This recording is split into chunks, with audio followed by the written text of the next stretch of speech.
America wages all its wars dirty. You simply cannot name a war going back to the very beginning of the Republic that was not waged dirty. Back in the 19th century, the 20th century, the 21st century, as the years pass by, the dirty wars get dirtier. Post 9/11, they were dirtier than ever, absolutely dirtier than ever, and Iraq absolutely stands out. Besides the Gulf War in 1991, the horrific sanctions followed. They amounted to war never ending. They killed on the order of 1.5 million Iraqis. Most of them were very young children, aged 5 years old or younger.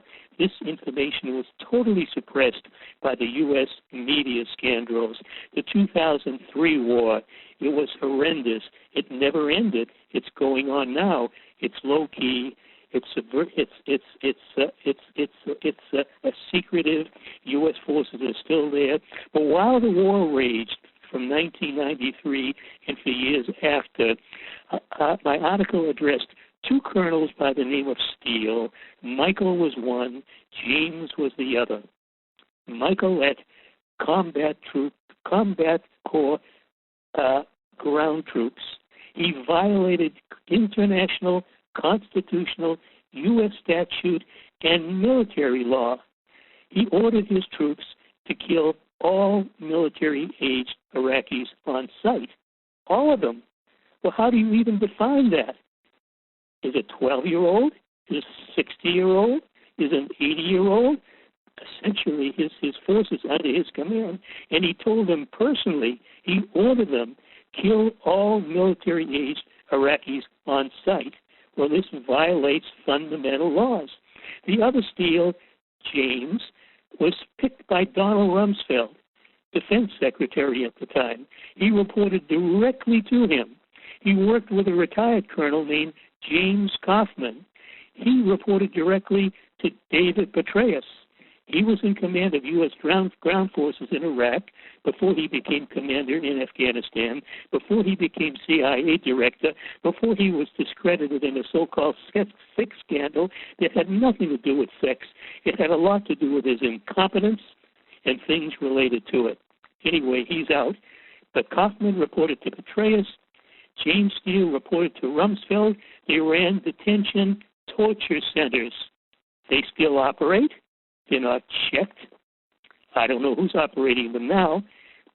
Both Steeles are gone. But America's mandate was to kill, to torture, to detain, and do so lawlessly, do so against innocent people that had nothing to do with stoking conflict against anyone. But the war went on. The torture was mandated. In other articles I wrote about torture memos written for George Bush Jr., and those memos still exist. Obama endorsed them. His policies are exactly the same. The same things go on in U.S. torture centers, in Guantanamo, in overseas torture centers in various countries around the world. The people responsible for these things were never prosecuted. U.S. law says, U.S. military law says, I quoted from Army Manual 27. It says nobody is absolved from these crimes. Responsibility goes all the way to the top of the chain of command, including the commanders in the Pentagon, including the defense secretary, including the vice president, including the president. Was anyone prosecuted? Was anyone held accountable? No. No one to this day. They're all culpable, including Obama. Well, I don't know what happened to James Kaufman. James Steele is retired. He was highly decorated for services performed in Iraq.